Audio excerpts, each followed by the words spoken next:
You are listening to SPN, the Sports Podcasting Network.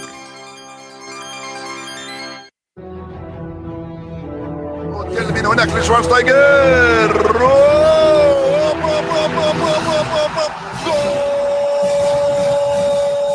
Va a pegarle Ronaldinho Gaucho.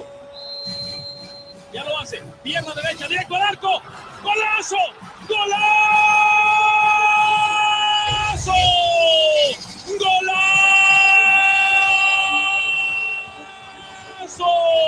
¡Golazo! This is Soccer Today, live on SPN Radio, your new live show about the beautiful game in all its glory, with Duane, Rollins and Kevin Laramee. MLS, EPL, La Liga, Champions League, all is fair game. Powered by the Sports Podcasting Network. Visit us at sportspodcastingnetwork.com. And good day, good night, and welcome to Soccer Today. Kevin Laramee joined, as always, by Duane Rollins. Duane on the phone today. You know, Duane, when I looked at the weekend, a lot of things happened. We'll talk about Gabriel Jesus. We'll talk about as well the result of the Premier League and Canada for what we could see or not see in the second block.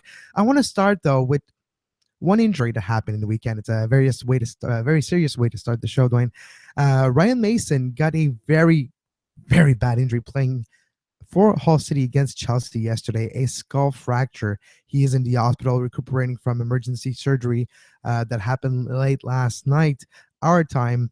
But our thoughts, Duane, are with Ryan Mason. Nobody thinks that they're going to suffer a life-threatening injury while they are playing their beloved sport.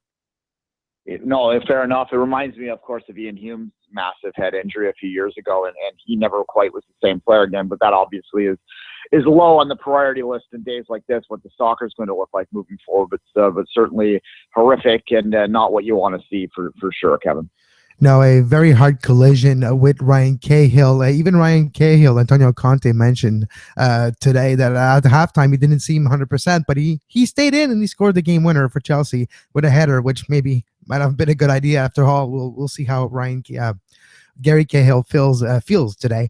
If we're looking at Ryan Mason, he is recuperating, like I mentioned, from emergency surgery for his skull fracture with a horrendous collision with Gary Cahill. So, again, our thoughts are with Ryan Mason. Let's move on to San Diego. San Diego today on Twitter, RT Ojeda from NBC San Diego reporting a lot of rumblings that a bid for a team is getting set to might be happening in the next 7 days, Duane. Yeah, well, it's an interesting market, and obviously the Chargers just left. That's going to cause some bad feelings, so there's going to be a void there to fill. You almost look at it like you're seeing the same rumblings in St. Louis back when the Sounders launched. Of course, that was right on the heels of the Supersonics leaving town. So there's a natural kind of fit for MLS to get into a market like that. Why don't you just spell out some of the tweets that you read to me and pointed me at before the show so we can add a little context for the listeners out there. Absolutely. So here we go. From RT Ojeda, RTNBCSD on Twitter. 3 investors insist no taxpayer money must file for MLS application by January 31st. The plan would also include a stake in Mexican Soccer League and bring a team to play here. Update. First step would be to develop 30 acres of river park, no public expense. It would eventually total 55 acres, same as Measure D from the council, but because there's many different plans for what to do with this sector of the city as well. They have had discussion with SDSU, the university close to that site, for a joint stadium. They're quite hopeful about working with the university. Their plan would also include transit-oriented development with student-focused housing. So we're talking about a big city project, a lot of things included in that MLS in redesign of Qualcomm Stadium. Big challenge will be land acquisition. The land needs to be assessed for fair market value to protect taxpayers. We're talking about a site now with the old Qualcomm Stadium, and everything that needs to happen for this is a lot of money. It's about $200 million the cost, and SDSU, the university, was asked to assume half of those $200 million costs. The investors will then donate their half 5 years down the road. They say as well the plan would relieve city of millions of dollars of negative financial liability because of the non-profit generated over the last few years with that site and Qualcomm Stadium and the Chargers and all that, it was a liability on this city. Now that MLS stadium with that team, with that franchise, would alleviate that liability for the city. So it's an interesting way to look at it. Again, the investor group and city would split maintenance costs of proposed stadium. Investors putting pressure squarely on city council will gather signatures and ask city to direct adopt plan. What I mean is direct adopt the way it is. If they start to change it and want to include other things that the city want, the timeline is too short because it's January 31st. So that's like a last minute try for that investors group. They're gonna propose it to the city. They either accept it or they don't. If they do, there will be a bid for January 31st. Yeah, and a quick turnover, as you said, that has to get into that. It's an interesting market in the sense that I think there's a lot of desirable characteristics to San Diego that MLS might be interested in. And I look at right now, they essentially have a soccer team right across the border. Like that's Tijuana's team in the Mexican League is very popular there, and it's obviously very close. I think MLS would look at that and say, well, they could look at that one of two ways. Either they want to go in there and try and get a foothold to bring some of those fans back, because you still have to deal with the border, and who knows what that's going to look like in the next little while with the new president. So all of these things might make them look like there's a possibility of keeping some of those fans that go over there.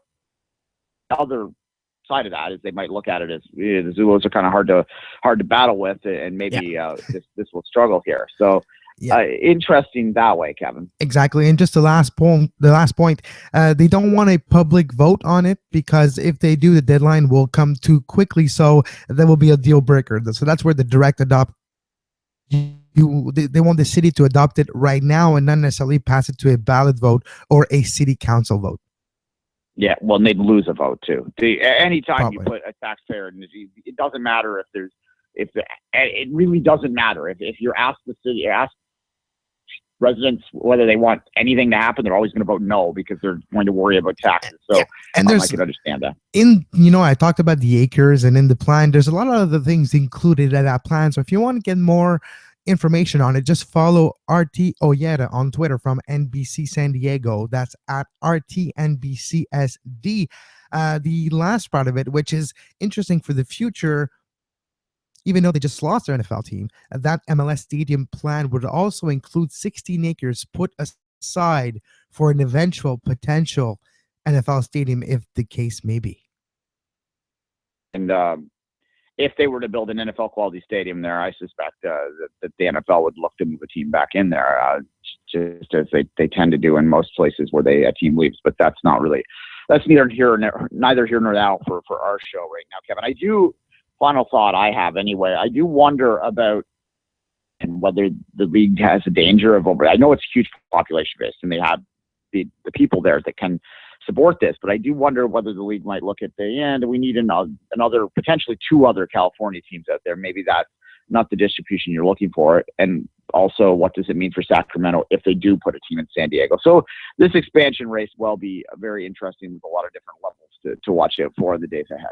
Well, exactly. There's 8 days, 7 if you don't include the next 6 hours, until the deadline for this part of the MLS franchise bidding for this part of the expansion. So it will be very fascinating. Speaking of fascinating, Duane, or fascinating or not, the Whitecaps lack or recent signing and hyping today on Twitter was quite interesting to see the reactions of players. When you announce that you're going to announce something, people get hyped up. People expect maybe bigger names, bigger DPs, and it wasn't the case. But the Whitecaps have signed a new player who played in Europe for FC Red Bull Salzburg, 14 goals and 41 appearances in the Austrian Bundesliga, Mr.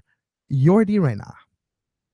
Yeah, Jordi Reyna, indeed. Only 23, so that's the positive about this. I'm not going to lie, I haven't watched a lot of Austrian Bundesliga action, Kevin, and I haven't really watched Peru all that much either. I'm disappointed. Sure. Come on, Duane. I expected better of you. I have watched Peru, but just not a lot. Anyway, I'm not going to sit there and pretend that I have a great scouting on this guy. I am going to say that this fits the Whitecaps philosophy. It's a TAM player, It's a Latin player. They tend to look in that kind of part of the world, and they tend to want to spend in the TAM range rather than, the massive DP range. They haven't replaced Morales. They're going to need to do that. I don't know if this guy's going to be the one that's going to, fix the Caps' needs, but certainly some of these guys do work out from down there. Some of them don't. That's real, analytical there, I know, but nonetheless, that's kind of, I think, what you need to think about this is you just need to sit and wait. There's not much more you can say on it. I think that unless you're Peruvian, or a Bundesliga, an Austrian Bundesliga fan, you probably don't know much about it. No, exactly. So moving on, Duane, a funny tidbit of information happened today. We know the CONCACAF Champions League, the change of format. We'll talk to this in a second. But today, some of the preseason schedule came out, and the Red Bulls scheduled a preseason game the same day they faced the Vancouver Whitecaps in the CONCACAF Champions League. Right? But I think they'll probably have to cancel that one. Or play the Red Bulls too. I suppose they could do that. So yeah, that's a bit funny. But against Houston, yeah. Look, on that, what's the date? It's give me a second here, February 22nd. 22nd, yeah. And actually, if you want to go down there from Southern Ontario, I have looked into it. That you can get down there for less than $100 right now if you lower the look. So there you go. Yeah. Look, the CCL. We'll talk about that in the next block. It does sort of, I think, maybe indicate how much the Red Bulls are thinking about this competition, maybe. I'm not too sure about whether that's indicative or anything like that, but it's a bit weird that you'd somehow forget that when you're trying to negotiate something. I'm sure that they'll figure it out, but funny nonetheless, Kevin. No, exactly, Duane. So that'll be interesting. Speaking of funny, or not necessarily funny, but the off season was so short, and training camp starts tomorrow for the Montreal Impact, and other clubs have started today or the next few days in MLS, and some NASL club like the Deltas, which we're working on to get you a great guest. I just heard back from the Deltas, so look for a great guest next week concerning the San Francisco Deltas. They start the training camp next week, so MLS and ASL, this training camps are starting, which USL as well. We're really back in the thick of things starting today, Duane. Yeah, it's so weird for Toronto FC fans. I mean, it's 5 weeks ago they were in the MLS Cup final. If you started preseason camp already, it's we're used to 3 or 4 months and just be desperate for it. And now it seems a little weird, but nonetheless, it's always fun. I'm sure that we'll try and get up we'll have to work it around our schedule. But if I can swing it, I'll get up to media day. We'll get some sound when that happens. It'll be a fun time. It's going to be interesting to see how both the Impact and TFC sort of adjust to kind of the hangover from their playoff run, because that series between the two of them was such a high, and it was so recent ago that it must be very difficult to gear yourself back up mentally. And Steve Sandor talked about it. We've talked about it before as well. The post MLS Cup hangover is something that we're going to have to watch very carefully for, and I think that the Impact probably, from being in the Eastern final, could potentially have a similar situation too. A disappointing way to end the season. How do you take that? Do you want to use it as motivation, or do you want to, dwell on it, right? Yeah, no, exactly. And speaking of the NASL and USL, a little announcement here. Last year, if you can remember, we did USL Wednesdays with the tribulation of both USL and NASL in the offseason. Duane and I have decided to transform USL Wednesdays into Division 2 Wednesdays, where NASL and USL will take the entirety of the show, and we will discuss many different topics with all our network of collaborators across both leagues on Wednesdays. That'll start probably in March. Kevin, just real quickly, the special guests that you're hyping up there, when listeners hear it, will they say yes? Yes. Probably. I'm thinking about a pun, Kevin. And, yes. They would. They would say we. Yes, exactly. All right. Yeah. Anything? We have a minute left to the block, Kevin. We're flying this crazy today because Skype locked me out. So I have to use my phone. So Duane is really mad at Skype and Microsoft, so we'll take a small break. We'll calm down, and we'll talk about their games of the week, and we'll review a few games.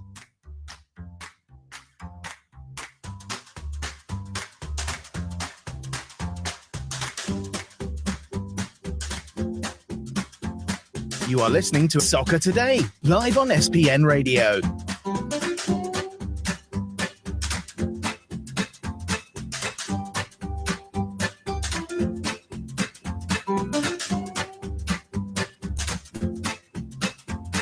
Visit sportspodcastingnetwork.com for more. 4 years of podcasting, a year of doing live shows, and Duane, that was the worst exit of a segment that we ever made. Yeah, I'm usually the king of segues, but that one really didn't work. No, exactly. A lot of great moments in this weekend. Let's just start with City, because I want to talk about Gabriel Jesus or Gabriel Jesus. Like, first 3 touches he made, Duane, almost 2 goals and 1 assist. He was the spark. He brought something. He embraced the moment. The fans fell in love with him in that first minute of play. How did you experience, as a City Blue Mooner, the debut of Gabriel Jesus? I was pretty excited, as most City fans were. I think most football fans that would have watched it would have been excited just in general, because he is an exciting player. It reminded me of Aguero's debut. Aguero's debut was fantastic back, so many years ago now, 2011, I guess it was, when he came over. It was very similar to that in the immediate impact, the immediate excitement. There was a buzz about him going in, but then it was just added to it once he stepped on the pitch. Of course, City still can't defend, so there's that. But nonetheless, he had that goal waved off. Would have been a tremendous debut there, but certainly it gives, speaking as a City fan who recognizes the title race is over, I think it gives most of us something to watch in the second half of the season, to be excited about, to watch this kid come in and see whether he can challenge to push Aguero to even higher heights. And together, if they're on the pitch together, that's going to be awfully dynamic. Again, if they can figure the defense out, then City could be a good team again one day. So right now, kind of just a confusing team. Yeah, no, very confusing. We barely touched on the game because of the Ryan Mason injury. We didn't talk about the result. Great result for Chelsea. Another win, racking up the points. 8 points clear on the table versus Arsenal. You mentioned the title race might be over. It's the 4th time in history a team has over 55 points or 55 or over at this very moment. And every single time, which was Chelsea and I think Arsenal and the City, they won the league. So is it done? Is it in the bag for Conte and the Blue Londoners? Yes. I mean, look, I think it is. I have a hard time believing Arsenal's ability to come through any kind of adversity whatsoever. They are the closest now. Liverpool was exposed with what Liverpool's problems were with that Swansea loss. I mean, obviously it was a bad day at the office, but to allow 3 goals against Swansea, it's inexcusable for a title-winning team. We've talked about City to death. They're obviously way off the pace. United keeps winning or keeps not losing, but they don't keep winning either, right? So there's a lot of problems below the base, and the only club really firing on all cylinders is Chelsea. We always knew that they were going to bounce back after last season. It does speak to just how toxic that must have been around there last year, to understand how poor of a season they had with the same talent that they're using now to run away with this league. It really is quite remarkable to think back on that and just how quickly that unraveled. But really, the only thing I could see taking down this team right now is some kind of massive injury to the wrong player or some kind of controversy that happens to them in a way like we saw last year. And I don't anticipate that happening because Conte seems to have that room much more managed than Mourinho ever did. Yeah. Another game that really caught my attention, and it's for the wrong reason, for Leicester, with Mahrez and Slimani and other players playing in the Africa Cup of Nations. A depleted Leicester faced Southampton on Sunday and lost 3-0. The Saints destroyed Leicester, destroyed the Foxes. They tamed the Foxes. And now Leicester finds itself in a very difficult situation where if the things continue to go this way, they might be one of the first team in a long time to win the league and then get relegated the year after. Yeah. I believe 1974, I think, was the last time that happened. It might have been 75. It was mid-70s anyway. I certainly, I'm kind of almost cheering for it now, to be honest. It's just a real thing. I don't think they're going to go down. I think that they're too talented for that, but it does speak to how special their season was last year, though. Hey, Swansea beats Liverpool at Anfield 3-2, so don't tell me Leicester can't go down. Yeah, I suppose. It all is. Other I'm just trying to look at this rest of the schedule here to see if anything else is jumping out. Obviously, you know what I liked about the Chelsea win, and I was sort of watching a Serie A game at the same time, was just how business-like it was, right? Like, Hull's a team that actually is playing better now. Well, Duane, they never really was that bad. They just never were able to score, but they look great even before they fired their last coach for a few games we talked about, even against City and Chelsea. Not Chelsea, I think it was United or something. They look great. They just couldn't get that lucky goal or that lucky bounce. Yeah, exactly. But Chelsea just went out and got its business done, and away we are. Like you say, 55 points, 47 the next best. It just seems like it is out of touch. But to get back to Leicester, if you're looking at that relegation battle, I think it's very tight there. 16, 16, 15 at the bottom. Leicester in 15th with 21 points. It's hard to imagine them falling below one of those teams right now, and they'd have to actually fall below Middlesbrough and Swansea as well. I would actually tag Swansea to go down if I were a betting man right now. But it is within touching distance. The old 40 points is what people believe to be the safe zone, right? And they're nowhere near that right now. Another good performance, an interesting performance over the past couple of weeks, and obviously I'm a little bit recency bias is playing a bit of a role here when it comes to me because I watched them destroy City. But Everton I thought was quite impressive to pull out that last minute win as well. And don't look now, they're actually a nice little season they're having right there. Through 36 points, they're 5 back at United. I don't think they're going to catch them, but they are a very young team. So when you look at them and consider the age, and if they can keep them, and it's always the question with Everton, then they might be able to challenge for a European spot, or dare I say it, maybe finish above their neighbors for once, which I think would make every Evertonian very happy.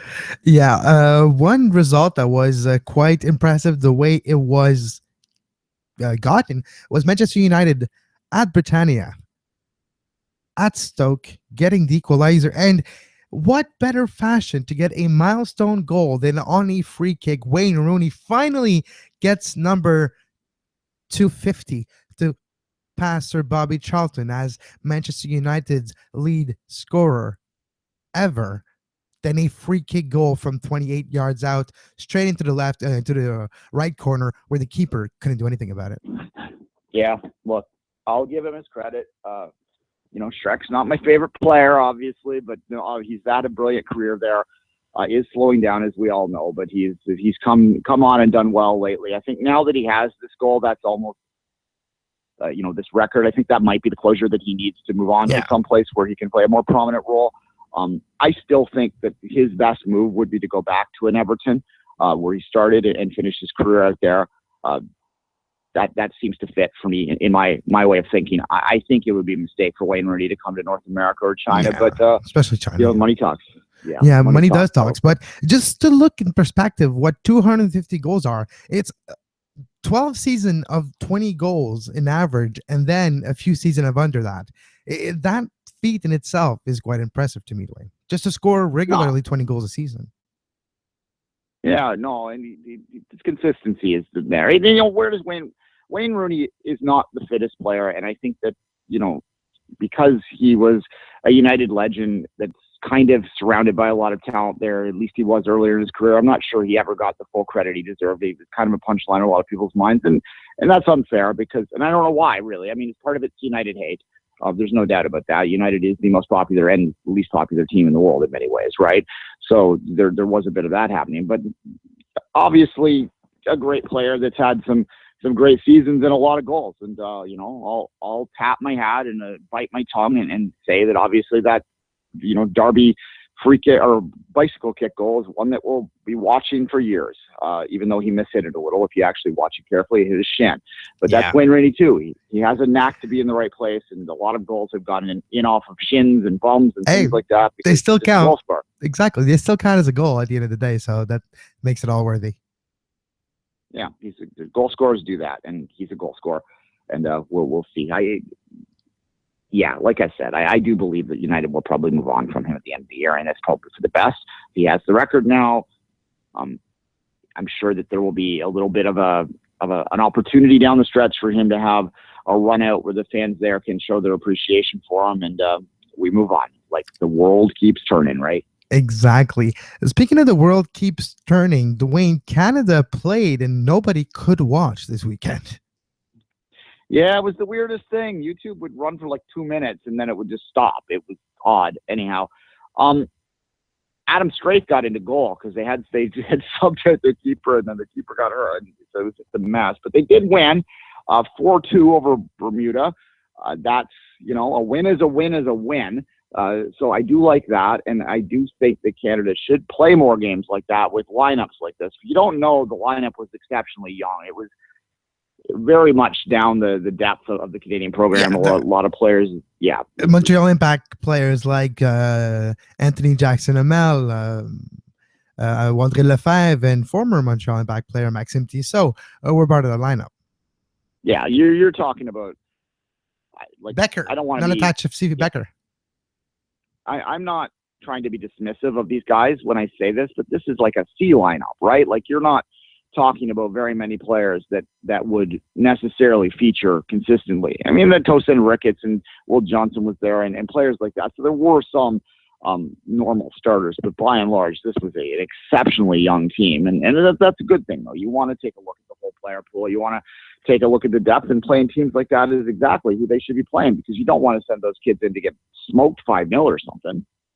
No, you don't. And this way they learn more, and it's a cap. It's representing Canada. It's being part of the organization. If you're not always selected, there's a Gold Cup this summer, and the more cap you get, the more look you get before the Gold Cup. It gives you a chance. So the Anthony Jackson-Hamel, the Wandré Lefebvre, the Maxime Tissot, maybe even Cal Lumet in the future will want to represent Canada as much as they can, as much as possible, to maybe when it's the decision time to the Gold Cup roster, their name is part of that roster.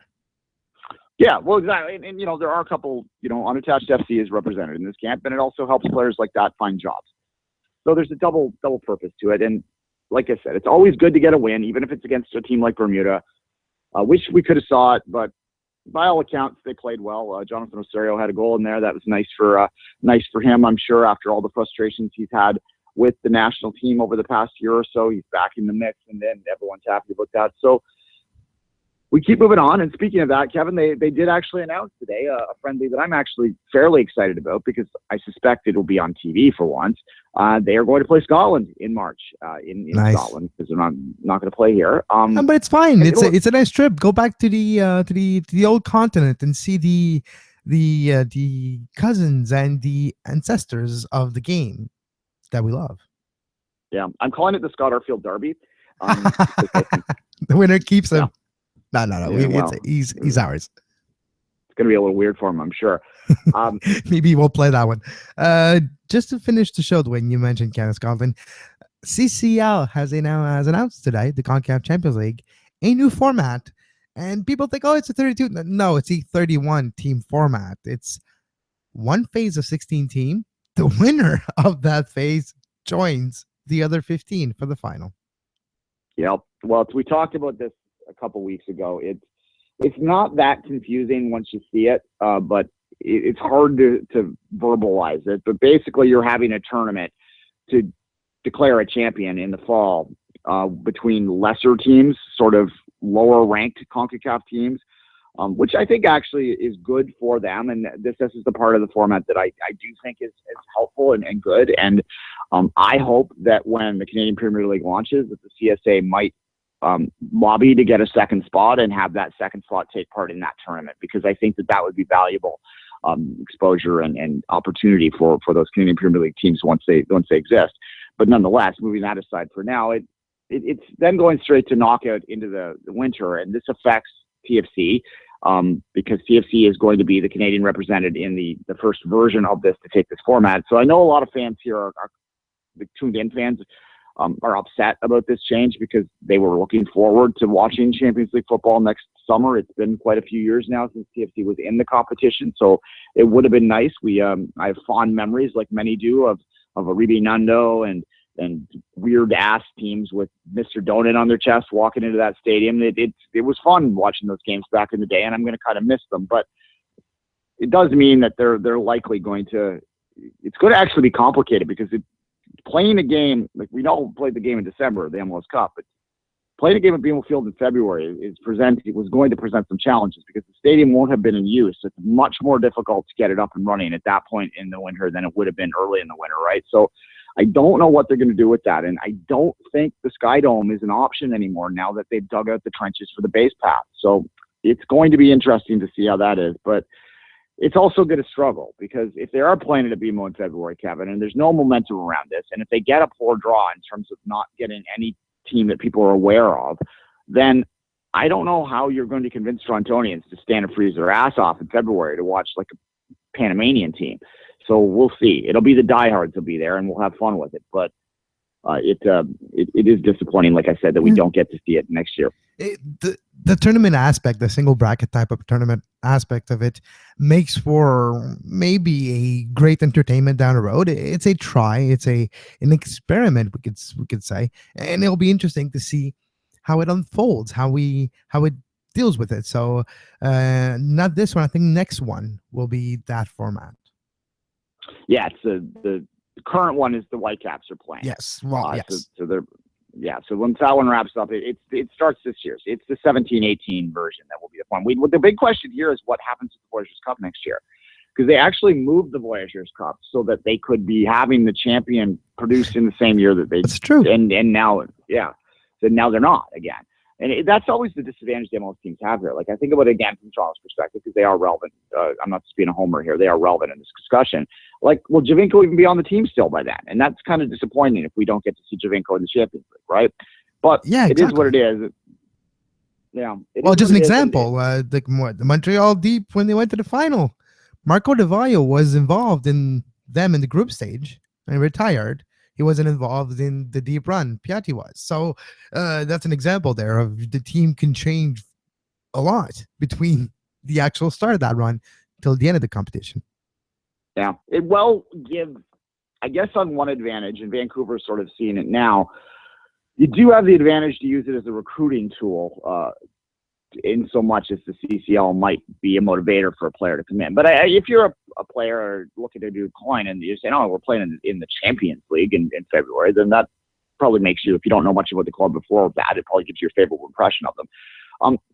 Look, I'm not crazy about the format, but I understand the politics behind it. It's just kind of disappointing because basically they started the CCL to expand the club football game in this continent, and they've just kept undermining it from the get-go in my mind. And this is just a further step. It's like the ugly stepchild out there of CONCACAF in a lot of ways.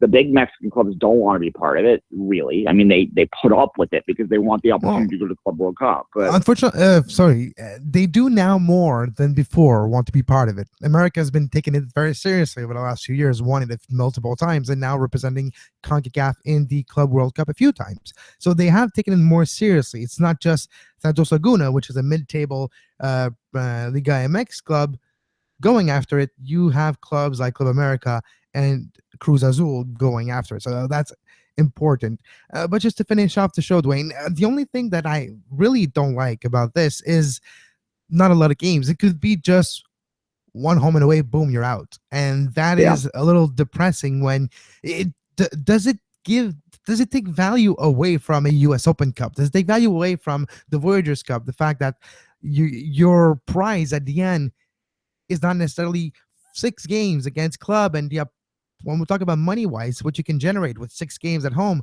but we're talking about just maybe one off. Yeah, it is an extra round of the knockout, so we'll be curious to see how they seed it, and that's going to be interesting. Whether they go in with a blind draw maybe, or whether they do some kind of seeded draw. I suspect because it's CONCACAF, they'll go with the seeded draw, and where Canada will fit. Because if they aren't seeded, that could mean that you're bang, Club America round 1, right? And that's difficult. Now, if they are seeded, they'll probably get like an El Salvadorian team or a Honduran team or something that would be beatable. But it is, if the Canadian representative moving forward isn't seeded, it's going to be very, very tough for them to make another deep run to emulate what we've seen in the past. But again, opportunities in front of you, and if you know you're going to the knockout and you can prepare for it, then hey. But it still has the problem that has always been there for MLS teams. Montreal overcame it, but it's preseason, so You have to overcome that. It'll probably even start earlier too when you think about it, because there's 30. It's a round of 16, not a round of 8. Yeah, exactly. So that's going to be very interesting. Again, you can check out that bingo card. I said interesting once again. So take a drink, and until tomorrow, which we'll have more on the world of football with a soccer perspective. Until then, have a great soccer. You were listening to SPN, the Sports Podcasting Network. Visit us, sportspodcastingnetwork.com.